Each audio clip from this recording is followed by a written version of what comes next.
xaflad si ballaaran loo soo agaasimay isla markaasna lagu soo dhaweynayay wafdi ballaaran oo baryahan ku sugnaa dalka Sweden isla markaasna uu hogaaminayay madaxweynaha maamul goboleedka Galmudug State Cabdi Xasan Cawaale Qaybdiid ayaa waxay ka dhacday magaalada Stockholm ee dalka Sweden. xafladda tani ayaa waxaa ka soo qayb galay culimo diin waxgarad haween iyo waliba dhalinyaro waxaana xafladda tani ka hadlay isla markaasna qodbooyin kala duwan ka soo jeediyay marti sharaftii ka soo qayb gashay qayb kamida iyadoo ay dadkii ka hadlay dhammaantood isku raaceen in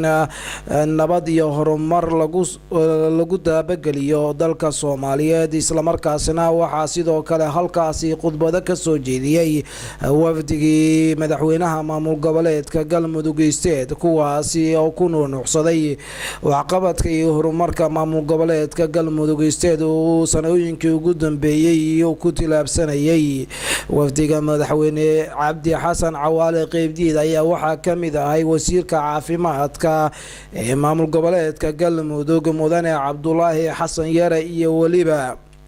wasiirka kheyraadka iyo waliba dekedaha ee maamulka Galmudug Mudane Cabduqaadir Qalabxoor. waxaana wafdigan hadaladii ay ka soo jeediyeen goobta ka sii dhaceen sida tan dad muslimiin ah muslimnimadu macnaheeda ma ahan wax ciyaar ah waa shay weyn oo qaali ah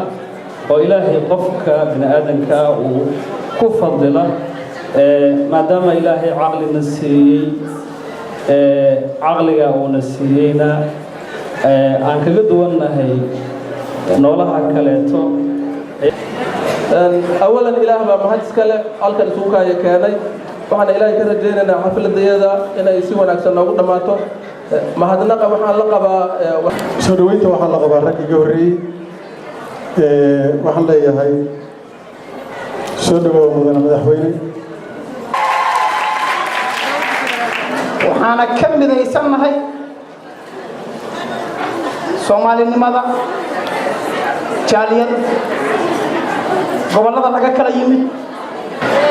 waxaan salaamayaa madasha dadka madaxda isugu yimid mudanayaal iyo marwooyin gaar ahaan waftiga sharafta leh oo noo yimid madaxweynaha Galmudug ma ahayn in Soomaaliya la kala qowqabo ma ahayn kala qowqo ma ahayn waxay ujeedada loo dhisay maadaama Soomaaliya dhibaato guud ay ka dhacday oo dhowr iyo 20 sano nidaam aysan ka jirin kala dambeyn buuxda aysan ka jirin waxa loo dhisay Soomaaliya inay awoodeeda intii ay gaarto inay deegaankeedana wax ka qabato deegaamada la deriska ah Soomaaliyeedna wax la wadaagto. haddaba intii xafladdaasi ay socotay ayaa kalsan ayaa waxaa u suurta gashay inuu wareysi la yeesho xafladda kadib labada wasiir ee madaxweynaha la socotay ee kala ahaa wasiirka caafimaadka Dr. Cabdulaahi Xasan iyo waliba wasiirka kheyraadka iyo dekedaha Cabduqaadir Qalabxoor waxaana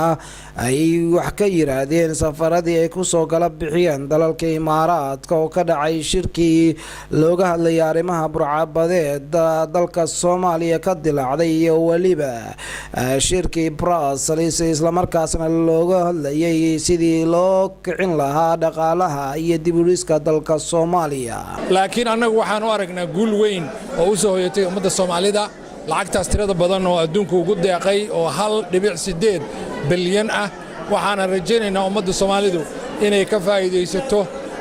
dhibaatadoodana ay ku xillisanto Soomaaliyana ay mar labaad dib ugu soo noqoto saaxada caalamka ee adduunka. ajendayaashii runtii ay wateen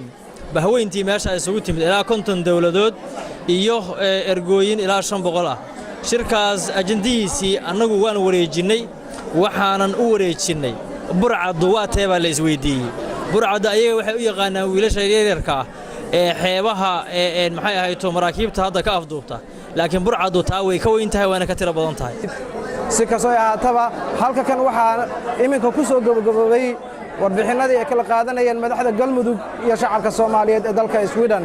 maxamed yaasiin xaaji galsan TV magaalada Stockholm.